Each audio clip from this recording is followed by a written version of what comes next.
G'day everyone, hope you're well. Revid's back again. This time covering something that it seems to be quite popular with not only Australians, but also mainly with like Americans as well. I mean they love the Aussie ozploitation type films. So that's what I'm covering. I've got to do it in two parts by the look of it, because there's quite a few here. So I'll be doing VHS on part 1 and covering DVD on part 2.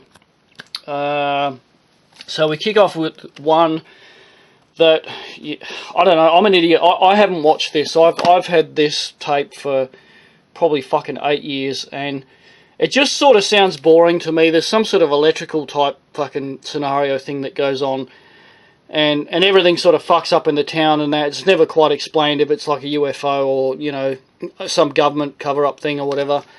And many say it's quite an interesting film and such, especially my mate Ryan in the US. How are you, buddy? And I recently got the DVD, and I will get round to watching it, but I'm just very fussy, and there's always priorities, you know what I mean? There's always something else, some other action film or some other B-grader that takes precedence before this sort of thing. That's actually quite hard to find on DVD now, the old Umbrella disc. Yeah, I'm gonna fucking look into that. Money Movers, it's quite a rare tape to find now, and yeah, this was great. I mean, Australian films always seem to have the regulars, like Terry Donovan is in this. He was in Neighbours. Oh god, I used to fucking hate that show. And yeah, this was great. It's an Aussie bank heist film, but it's done really well. I think it was like a fucking very early 80s film. Could be late 70s. I honestly can't recall. It's been that long. But yeah, I love the design on this, and I love the film. It's totally fantastic. I think there was a DVD, but I never got my hands on it. But that's one to definitely get your hands on. Nightmares again. Yeah, look, I had this for a long time, and the thing, you're going to laugh, but the thing that put me off was Gary Sweet is in it, and I don't like the cunt. I don't know, he's just a smug fucking idiot. I don't like him.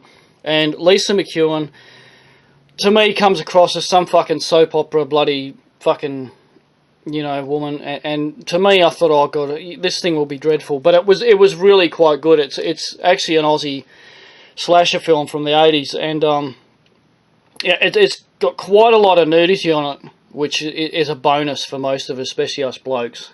Haha. Sorry guys, I'm having a chuckle. But yeah, it was good. Nightmares there is a DVD, and I actually sent it in JB last week. I should grab it because it's a good film.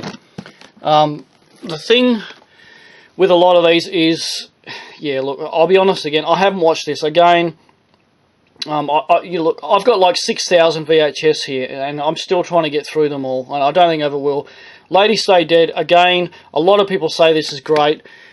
My best mate years ago put me off because he said it was really boring and really fucking just junk, so I never watched it. And that is quite a hard tape to find as well. But I really must get round to watching that. Bad Blood with Jack Thompson. I think that was pretty average. Look, it was okay. It was like, the story and everything was okay, but it's like 125 minutes. From memory, it sort of seemed to drag after a while, but it's still worth a look. It's one of those films where, there's fuck all else to watch, and that you'll dig it out and you'll have a look, but it's nothing like, wow, that was fucking truly fantastic, like, Razorback or something like that. Dead End Drive-In, I really need to go back and watch that again. It's been, honestly, about 15 years. And I know back at the time, I didn't think much of it, but just about everyone I fucking talk to loves this thing. So I really need to get back and delve into this thing again and reappraise it, because I don't have great, fucking memories of it, to be honest. But I'll go over it again and check it out. Hostage, my best friend Michelle gave me this, and it was good. It was quite a good one. I mean, it's one of those things you used to see kicking around in the video libraries back in the day, but I never ever did get round to watching it, which surprised me, because the guy is holding a nude woman with a fucking crossbow, and that sings out to me, hey, fucking rent me, cunt, but I never did. But it was quite a good film. I was surprised. Fair Game, This was actually one of the Don clear-out auctions on eBay. And as you can see, it's absolutely pristine, this tape. Let me just open it up. And yeah, I keep silica gel in there to keep the mold away. But yeah, it's like a brand new tape, like it's never been fucking played. And that was great. It was another film that a lot of people bagged out, and they said it was crap and whatnot, but I fucking loved it.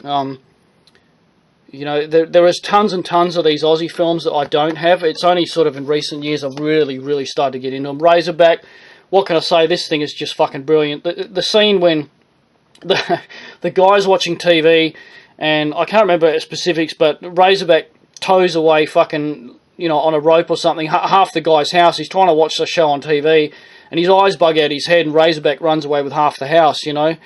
Whether that was supposed to be like a comedy element in the film, or I don't know, but it certainly made me fucking laugh.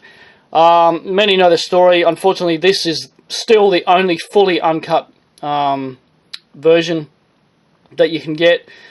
Japan, US, UK, all the DVDs, everything are cut. They're missing Rue slaughter scenes, and I think from memory when the boar attacks a woman in the car. I'm actually going to watch this again tonight. There is an Umbrella DVD, an Umbrella Aussie DVD on the way, and they're going to utilise this VHS print. So as for quality, I don't know. It should be okay, and it will be uncut. So it's a godsend to a lot. Salt, Saliva, Sperm and Sweat. This film is absolutely fucking bizarre, off the wall. I can't even describe it. It's just really fucking weird. It's a Philip Brophy film, the guy that did the awesome Body Melt. It's his first film. It's a short film, 60 minutes long. Well, I like it because it's just so wacky. It's so fucked up, you know. But in all my time, I've only, you know, in 26 years of collecting, I've seen maybe 3 tapes. And I'll show you something. Dumb Films. They put that's the label, Dumb Films. Fast Talking. I think a lot of Aussies know this one. Like a youth angst type fucking film. And back in the day, in the 80s, we watched this thing over and over again. It's definitely one to get hold of. High Rolling. That was quite good. I can't remember why it was rated R. I think it was nudity and such, but it was quite amusing. Yeah, so if you can get hold of High Rolling, I'd recommend it. It's quite good. Long Weekend. Everyone goes on about Long Weekend, and this tape is very rare. I only found this a few years ago. It's on magnetic. It's extremely fucking old. And again, I had the DVD, but I swapped it with someone overseas, and I sort of found the film boring for some reason. Maybe I was just in a shit mood. I don't know, but I need to go back and watch that again. Because, as I say, everyone fucking raves about this film. And so many can't be wrong, so I need to go and fucking, again, reappraise that one. There's a lot of these I need to go back and look at, because it's been a long time. Pretty unheard of one with Brian Brown. I'm actually quite a big Brian Brown fan. Blood Money. Again, it's quite hard to find. I'm unsure if there's a DVD or not. But it's got a scant running time of 64 minutes. But it's really bleak. He's got cancer and whatnot, and I can't remember why. I think he's trying to get money for his family or something, and he does like a bank heist and then fucks these guys over and tries to get away with the money and whatnot. But it's got a really bleak, depressing ending. Sort of in that regard, I liked it because it doesn't have a happy, flowery fucking nonsense ending. It's a more realistic ending to real life, if you know what I mean. But yeah, that is extremely realistic, very depressing. Yeah, and overall, I found it a really great film. Mad Max 2, no point going on about that. You all know about it. But an interesting thing, this tape is fully uncut. I think there were scenes with when the arrow gets pulled out and such were cut on this early release DVD. There was quite a few bits cut. To my dismay, I was fucking disgusted. Road Games with Stacey Keach. I'm again a big Stacey Keach fan. And Jamie Lee Curtis as well, and this is great. Like you're guessing, and the big payoff is at the end, you know. And it was just structured really well. It's just a fucking great film, man. And I'd been after that tape for a long time, probably 10-15 years, and I only got it, yeah, again a few years ago. But yeah, it's fucking Road Games. Most people know it. Most people have seen it. It is fucking brilliant. Brian Trenchard Smith.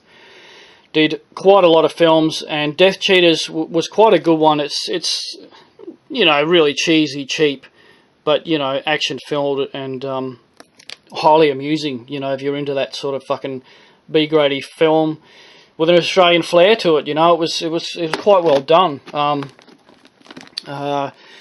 Well, comes close to my favourite. This and Razorback Turkey Shoot. It's another Brian Trenchard Smith film, and it's just fucking brilliant.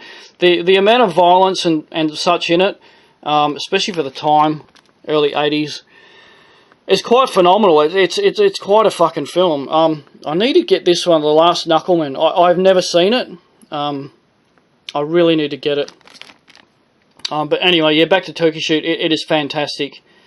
Lots of violence, lots of gore, lots of nudity.